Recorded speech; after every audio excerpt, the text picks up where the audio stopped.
Before history is written, it's played. Before it's frozen in time, it's fought one shift at a time. Before it's etched in silver, it's carved in ice. What happens next will last forever. The Stanley Cup Final on ABC and ESPN Plus begins Saturday. We took it all. We brought them to our land. An endless night, ember hot and icy cold. The rage of the earth. We made this curse. Carved it in the blood on our backs. We did not see. We could not, but she did. And in the end... What will I become? Senua's Saga. Hellblade 2. Play it now with Game Pass. Now's the time to save 30% on wedding jewelry, only on BlueNile.com. Make sure your wedding ring is the one, with your pick of diamond and lab-grown diamond bands, all hand-finished and graded for excellence. Or surprise her with something blue she'll love for life, like a stunning pair of sapphire earrings. Blue Nile's jewelry experts are available 24/7 to help, from fit questions to style advice. Right now, get up to 30% off at BlueNile.com. BlueNile.com. Thanks for choosing this free Anfield Index podcast. If you'd prefer to listen to this or any of our other shows without adverts, then now's the time to check out Anfield Index Pro. With AI Pro, you can supercharge your entire listening experience. You'll not only get all of our podcasts without the ads, but you'll have them far faster with our Quick Publish feature available exclusively for subscribers. AI Pro also puts you in the heart of our sound studio, with an option to listen to many of our shows live and interact with the podcasters in real time as the shows are recording. Upgrading couldn't be easier. AI Pro is available on all popular podcast platforms, and we have our own apps for Apple and Android. Just head on over to AnfieldIndexPro.com and get started today. Hello everybody and welcome to part 2 of the Anfield Index Under Pressure Jurgen Klopp era review. I'm joined by, once again, Simon, Hamzah and Rhodesy. The returning Rhodesy. He couldn't miss the Klopp era review. Absolutely. Rhodesy, how many pods do you reckon he did for AI during the Klopp era? Must have been well over 150. Well, I reckon if you include tactics, I reckon about 300. Wow. But I'm going to do some research into that. We couldn't have... What was your chronic load? How many minutes were you putting up? Oh, it was Monday nights when I was struggling. Especially after some of the pressing collection. The chronic pod. There's a joke there somewhere, Rose. Anyway, let's... Right. So we left you last time after the devastation of losing to Real Madrid in Kiev. But one thing I actually forgot to do on the last pod was, and we'll come to it straight away, with the summer transfer business, talked a lot about the buys of the summer 2017, but we forgot the sales. We only mentioned Kev Stewart, and it was we got the £5 million for Rondo Wisdom, £5 million for Lucas Leiva, £26 million for Mamadou Sakho. Before we then come on to the winter window, selling Coutinho for £142 million. And then in the summer 2018 window, on top of Coutinho, we then sold Danny Ward, reserve keeper Danny Ward, for £12.5 million to Leicester City. Ragnar Klavan, after 2 years of service, gets flipped for $2 million. And Dominic Solanke gets sold to Bournemouth for £24 million. Although that wasn't until the January. The bond clause we've still got. Still bringing back. Yeah. So we can still bring it back, goodness me, can we? We've got a buyback. We have got a buyback, yeah. There you go. Well, that tells you something in itself, doesn't it? It does. Yeah. I'm absolutely insistent on it for some of the younger ones that it's sold on. Yes, absolutely. So I think the point there, Rhodesy, is that some of those sales are just extraordinary. Yeah. Oh, they just kept doing it. Yeah. Doing it. Just just relentless overpay from other teams.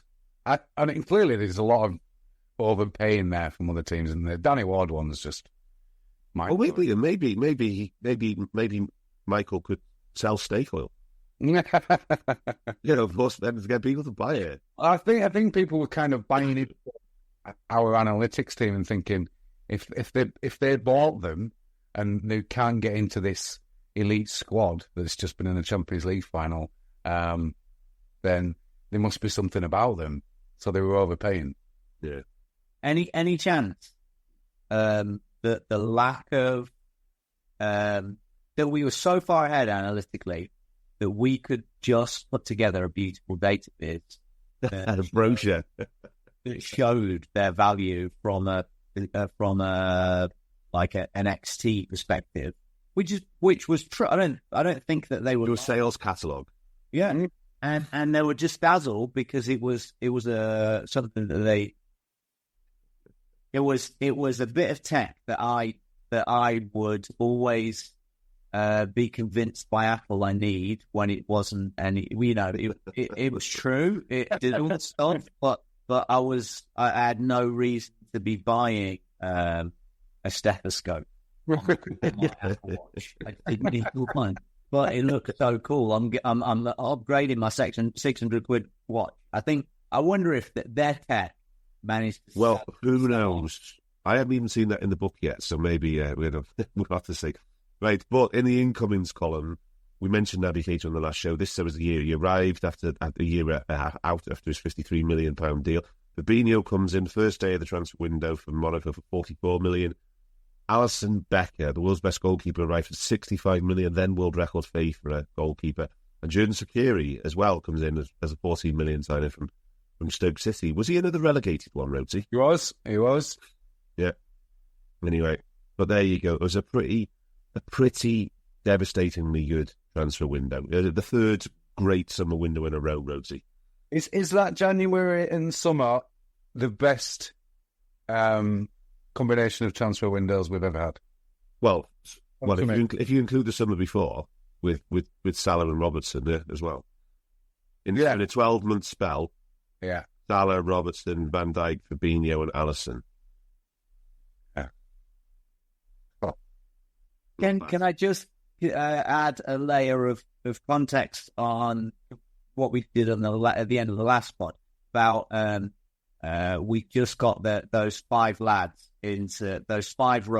lads that play all the time. So we got our best players playing all the time, and we have a marker of delineation here that they need to be playing more than 3,800 minutes. They need to be able to play 3,800. And if they can demonstrate over 4,000 minutes, that is like a 20 goal a season striker, gold standard for availability.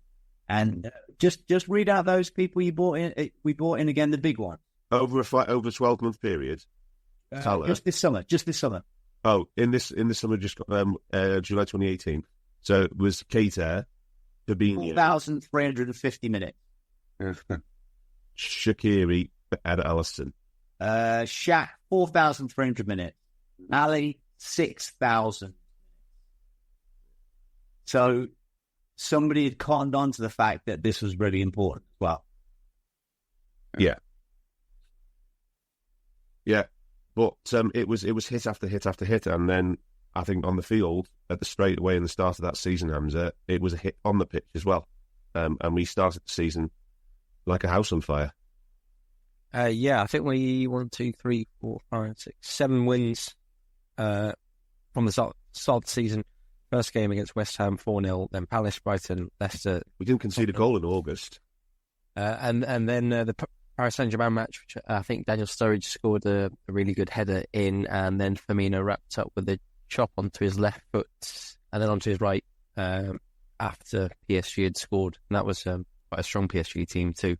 The first defeat of the season came against Chelsea and then the second against Napoli. And I think a lot of people remember the Napoli match because Napoli really good and they probably could have knocked us out, maybe should have knocked us out of the Champions League when I can't remember who had the shot, but Alisson saved it with a star-like save in the dying minutes, last 5 minutes of the match. Who was the Napoli manager? Hamzah? Carlo Ancelotti. Is Carlo Ancelotti the closest Klopp has to a nemesis? I think Klopp's lost more to Pep, right? No, well, he's the only manager with a winning record against Guardiola. He is, yeah, but he's quite close. I think there's only one match in it now. I think. Yeah. Emery.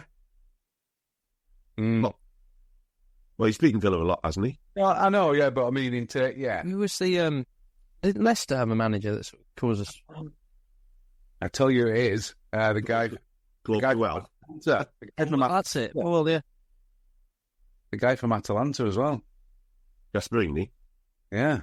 We have turned Atalanta over a couple of times, though. To be fair, So, because I think he is. I think Ancelotti is the closest Klopp has got to a nemesis. Because he even beat us with fucking Everton.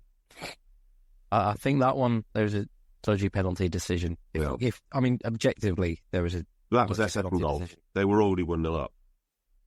Yeah, and there were no fans as well, which is, I think, important context. But no, I think it's a fair point. But, Ancelotti's an interesting one, Dan, isn't he? Because he hasn't got a solid identity of what his team does. I was reading a really good article about his son, who told him about putting Joselu on against whoever they beat in the semi-final.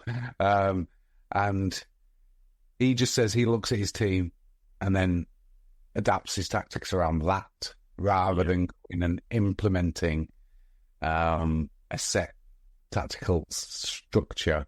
And obviously the Italian, I might know about this, but the Italian coaching system, they have to write essays on how they think teams should play and analyse it. And it's some brilliant essays that you can read about it if you can read Italian. But I think the Ancelotti one's unscribed.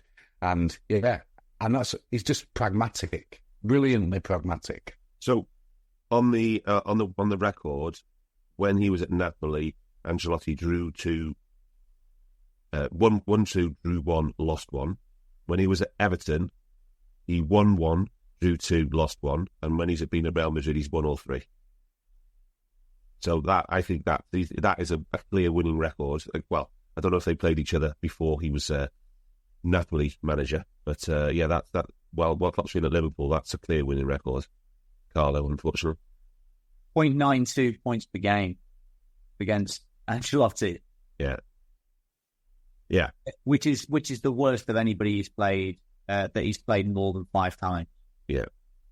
Even then, in this, just right back to this very first meeting though with Sai, but that Hamzah reference, he was clear in that game. He had such a good tactical game plan, didn't they, against us, and what they did, and has a team ever really nullified Mane and Salah to that extent? I think Ancelotti, no. But I think Ancelotti also gets... I think Ancelotti and Klopp, to be fair, Klopp's famous for one specific tactical approach. And coaches across the world adopted his style, which probably wasn't even his style, but he was the one that got labelled it. Ancelotti doesn't have that. And people underestimate both of their tactical acumen. Klopp is an emotional manager. That's all people talk about, and he's crap at tactics, which is just not true. And Ancelotti, he is a people first manager, and he is just good at managing people, and he always has stars, and he's crap at. No one actually says he's crap at tactics, but it's always insinuated that that's a very big weakness of his, or he has such good players it doesn't matter. Pep has all the best players, and he's a brilliant tactical genius. Ancelotti has all the best players, wins, but it's because of the players. And I don't think these things are true. I think Ancelotti's way of playing is a way of dominating space, and Klopp's way of playing is the opposite. And I think it's like oil and water, and in most of these games, Ancelotti's win.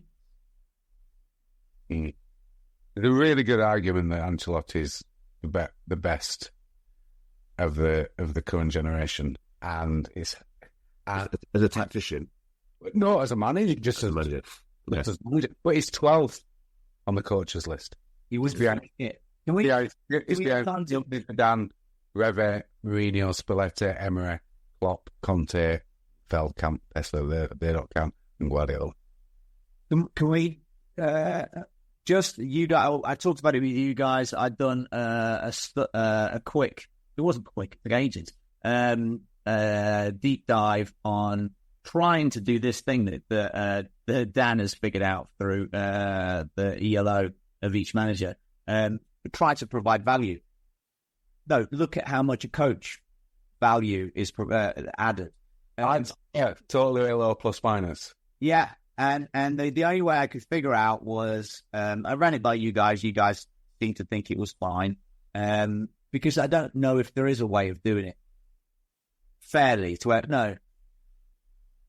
accurately.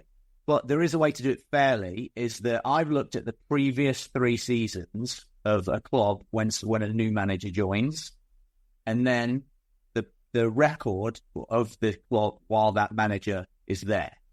Does that make sense? Yeah. So Liverpool averaged Liverpool were a 61 point a season team, including the ridiculous 92 point season that under Brendan. But in the previous 3 seasons, and then it's 86 under Brendan, I think it was 86, yeah. And then what the difference Klopp adds, and the same with Pep at Bayern Munich, at Barca when he was there, and then at Man City. I've done it with Poch, with Mourinho, with Sam Allardyce, the great, with Hodgson, with Ancelotti, with Zidane, and I don't know if it's interesting, but Klopp adds significantly more points per game, goals per game, XG per game in seasons where we actually have that because obviously historically there wasn't any, and conceded per game. So we're talking about a 30% increase in goals scored, a 24% decrease in goals allowed, and a 8.5 points per season increase when in Klopp's tenure, as opposed to the 3 clubs he was at in their 3 seasons prior. And Pep adds about 5 points. What about Ancelotti? Ancelotti's is 6. Well, we took it all. We brought them to our land. An endless night, ember hot and icy cold. The rage of the earth. We made this curse. Carved it in the blood on our backs. We did not see. We could not, but she did. And in the end, what will I become? Senua's Saga. Hellblade 2. Play it now with Game Pass. The delicious ice-cold taste of Dr. Pepper has a lasting effect on people. Lindsay from Sacramento said, Pro tip, 40 degrees is the perfect temperature for an ice-cold Dr. Pepper. Why is 40 degrees the perfect temperature for Dr. Pepper? We brought in Sue from Duluth, Minnesota to tell us. Oh, yeah, I know a thing or two about cold. Oh, that right there is the perfect kind of ice cold for Dr. Pepper. I'd share that with my friend Nancy. She likes Dr. Pepper, too, you know. My cold is... All right, that'll be all, Sue. Having a perfect temperature for your Dr. Pepper? It's a Pepper thing. Inspired by real fan posts. I don't need a VPN. I've got nothing to hide. Ha. This is what I used to tell myself before I hooked up with LibertyShield.com. Not only is my home internet now fully encrypted, but I can now access all the websites I want, whenever I want, and do so from absolutely anywhere. As a Liverpool fan, I love to know I can now watch every match, regardless of whether it's on UK TV or not. My Liberty Shield VPN makes sure nothing is blocked and guarantees me super fast streaming speed throughout that match. You can get connected right now with their software package, which includes a 48-hour no-obligation free trial and instant access to their apps for Apple, Android, Fire TV, PC, Mac and Android TV.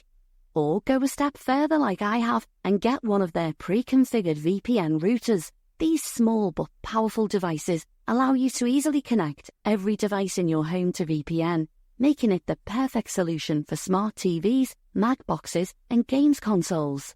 Visit libertyshield.com today and use coupon code AIVPN25 to get 25% off at checkout. I think from that basic overview, that sounds like a more granular, better version than the Club ELO, which is, Club ELO in itself is kind of an overview, whereas you're digging deep because you're doing goals, XG, points. Yeah, ELO is just a top-down measure, yeah. But it's useful, yeah, absolutely. Do I know what Roy is? -5. So brilliant. So he has always been recruited as this solid guy that's great at improving what he already had and makes the best out of shitty teams. No idea where that's from. And it's just not true. He is historically inherited. I looked. He's done it 4 times recently. Inherited a team who were good, had half a season of shittiness. Roy comes in, restores them to what they were before for 1 season while they stay up, and then they drop below that level, but just enough to stay up for the rest of his tenure. But he's like at Crystal Palace. They dropped 9 points on what they were at before the ball came. Like, they were actually a legitimately decent side. The ball came in, they sacked him quickly because he tried to change too much. Roy came in, got all these plaudits for holding them up, but they ended up with 9 fewer points than they had the previous season. And that's actually the tenure of his career. So end of that, because I don't want to spend a whole plot. Talking about Hodgson. No, we don't. We don't want that side. Thank you anyway. Fascinating stuff. Hamzah, I don't know if you caught this at Klopp's valedictory presser, and he said, "Do you have any regrets?" Somebody asked him, "Does he have any regrets?" And he said, "Yeah, maybe one of the home draws against City, not turning it into a win." And first game after the Napoli game was a 0-0 at home to Man City. One of those said games. Do you remember much about this one? I actually remember that I couldn't watch this match. I had a family thing that day. I think it was Mahrez that missed the penalty, right? It was, yeah. But no, this is one of the few matches I didn't watch that season. Someone else might be better to recap the specifics. Yeah. Rhodesy? Well, it wasn't a good game from any kind of point of view, really, apart from the penalty. If you take away the penalty, which we tend to do, it was 0.38 against 0.34. Wow. So I'm not sure why that's a regret from him. No, it's like it's just because they had just got out of the league, losing the league by a point 3 times or two times, yeah. Yeah. Yeah. But we drew against Chelsea as well. Yeah, and Arsenal away, Chelsea and Arsenal away in this period as well.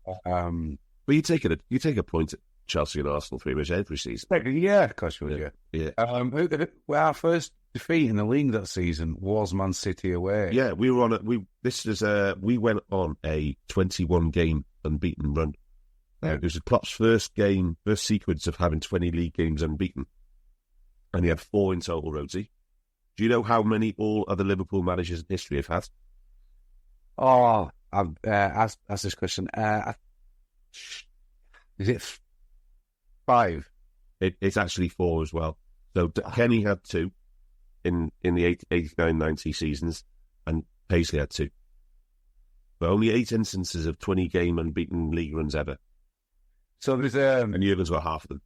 So our first defeat was against City, and that was 2-1, and we had about 1.5 to 1.1. Sadio Mane missed a big chance in the 18th minute. Well, yeah, the 12mm one. Yeah. This game, I mean, is arguably the highest quality Premier League match ever played.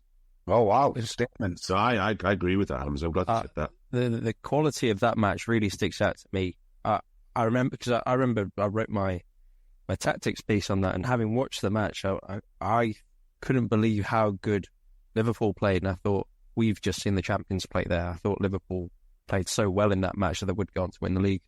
And if someone said at that point, well, yeah, they'll go on and get 97 points, like, yeah, of course they'll win the league then. But no, the quality of that match was incredible.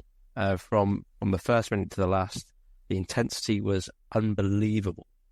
the execution under pressure, the tactical concepts that we're able to see. I mean, take a look at the Firmino goal. I mean, I think that goal has 3 switches in it, and it's like at least 20 passes in that sequence. Almost everyone, perhaps everyone, does get a touch of that ball. And Liverpool move from side to side around the Man City block, manipulate them. You've got Trent into Robertson twice, maybe. Robertson then brings it inside, then finishes it off. It's fabulous, gorgeous football, full flowing, and then a bit of context that XG as well. So Liverpool probably could have been a goal up. There's arguably, we don't need to spend too long on this, but perhaps Vincent Kompany should have been sent off for a foul near halfway that he was the last man. Yeah, but like I said, we don't need to spend too long on that. I want to spend 20 minutes because of I mean, the two finishes that Man City got their goals from, one was, I remember these stats from Understats, they may have changed on the Opta site, but 0.06 and 0.05, so they scored 2 goals from a collective 0.11. There was the Aguero shot at the near post, searing strike. He took the ball away from Lovren. The angle was less than 10 degrees and rocketed it at the near post past Alisson. And then the Sane one, which went off both posts. Amazing finish on the break.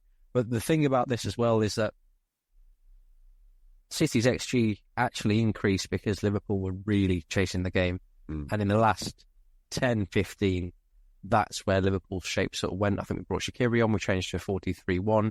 And that's an interesting theme throughout this season as well, especially against the teams at Anfield and the following season as well. We just shifted to 4-2-3-1 at home and just smashed them. But yeah, the 4-3-3 was the main shape that we used. But yeah, this was, honestly... Is this part of the Rebel Trent switching? Yeah. Yeah. I think this is the best match I've ever seen in the Premier League in terms of quality. There may be more entertaining ones, but I think in terms of quality, this is... I want to watch it again now. Yeah. This or maybe the 2-2 at Anfield or the Etihad from the 21-22 seasons. Ty, 26th of December 2018, you and I track these things. Home win against Newcastle. It was the 9th win on the spin. Right? But what was significant about that match? Any ideas? Lovren scored? No. There's in the bigger picture stuff. What was the 29th of December? 26th of December, Boxing Day 2018, because you and I track these things. What was I have no idea. It was the first time we got over 90 points from a rolling. Klopp got over 90 points from a rolling 38. He used to talk about that all the time. Yeah. He'd never got above... remember, first two full seasons, we finished on 76 points. I think it was 76 and 75 against the Champions League. And then throughout this winning run of 9 in a row, we gradually went up through the 80s and finally broke the 91-point barrier. 90-point barrier then. And then we barely did below it. The next 2 years, it's bonkers. Went up and up and up and up. Yeah. Crazy. Lovren opener. So this whole period, though, this 9 wins on this was a glorious period, wasn't it, Si? Oh, good luck. You briefly, Hamzah briefly washed over it, but I thought the Studge, the Bobby brilliance against PSG, that changed something.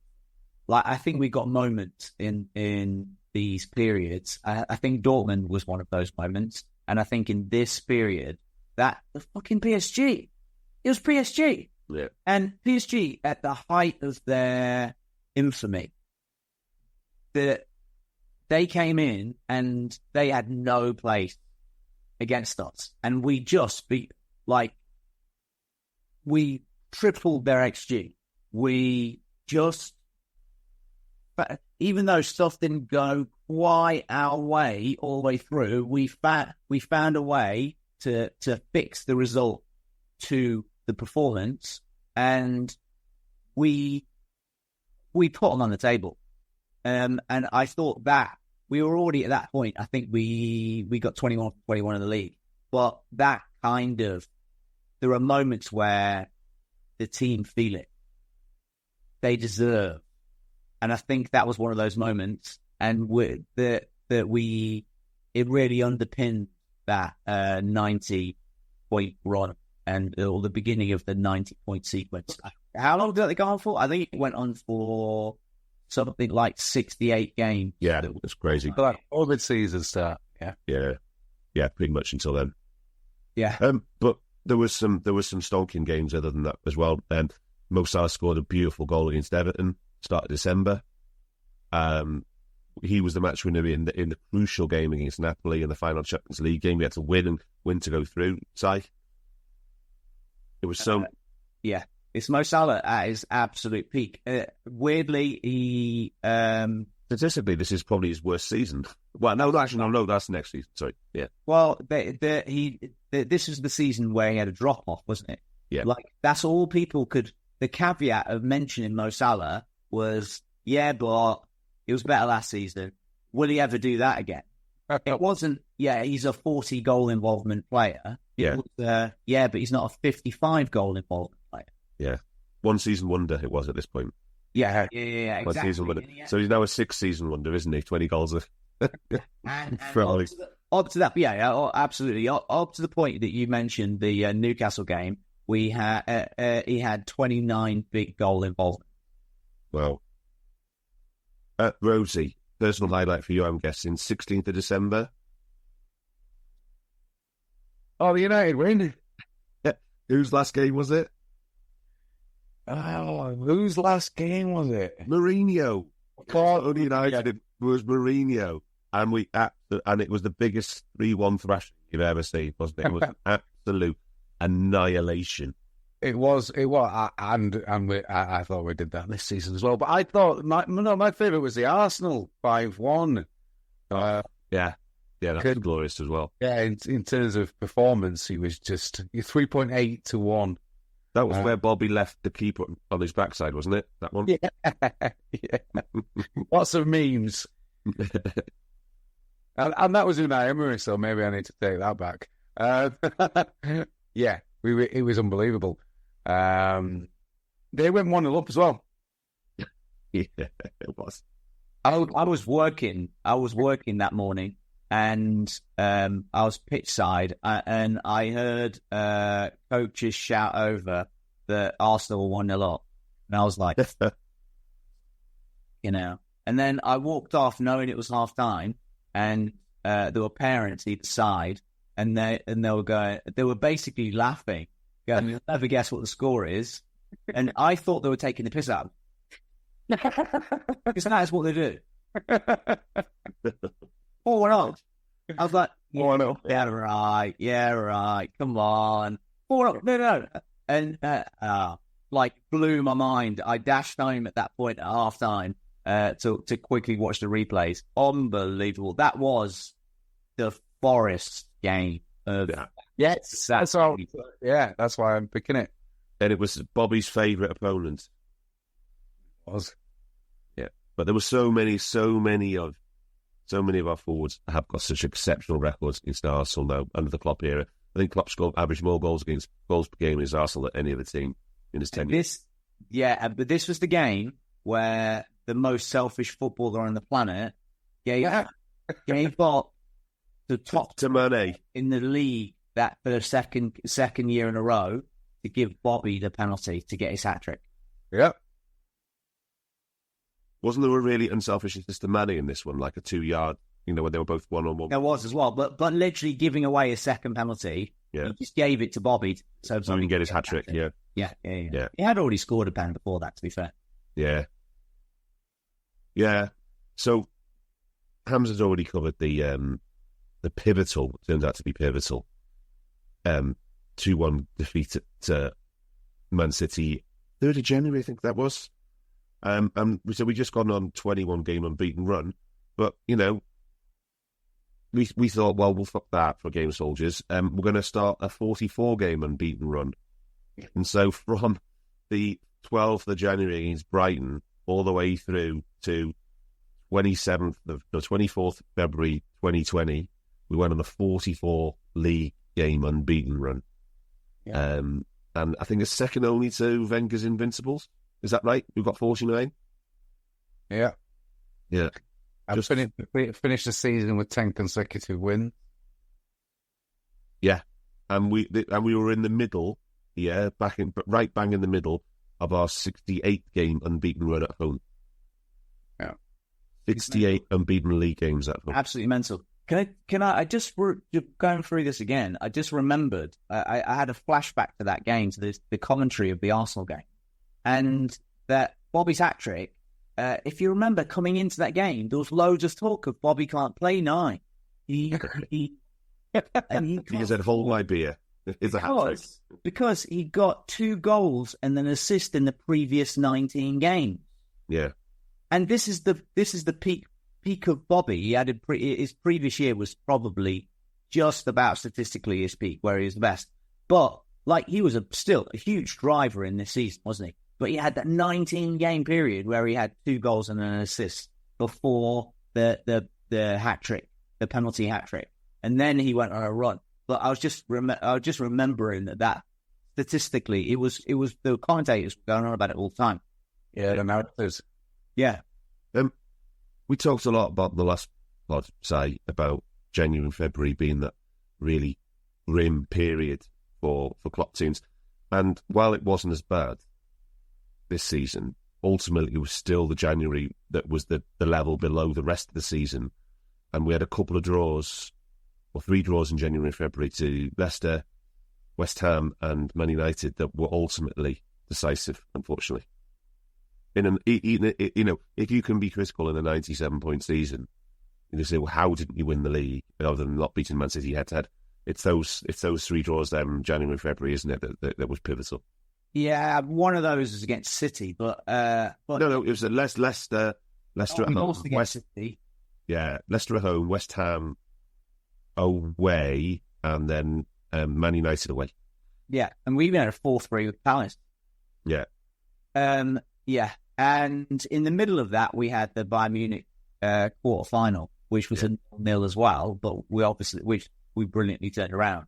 But it's the trudge of January. We have the most games of any nation in the world in a 4-week period, and even with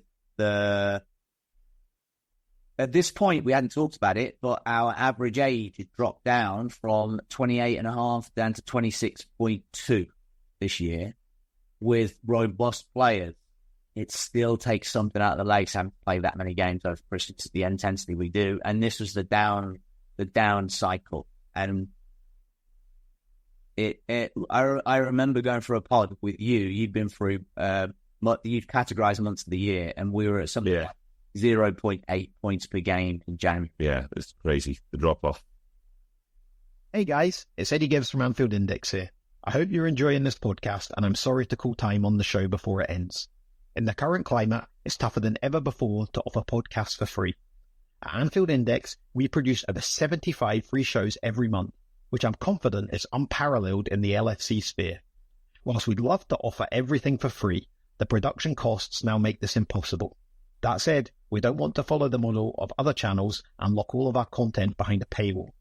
So what we've decided to do is to continue offering every show for free, but cut that offering to 30 minutes on our longer shows. So to get all of our shows in full and enjoy the best of everything we have to offer, we really hope you'll consider supporting the channel and signing up at AnfieldIndexPro.com. For about the price of 1 cup of coffee, you'll get every podcast in full with 0 ads.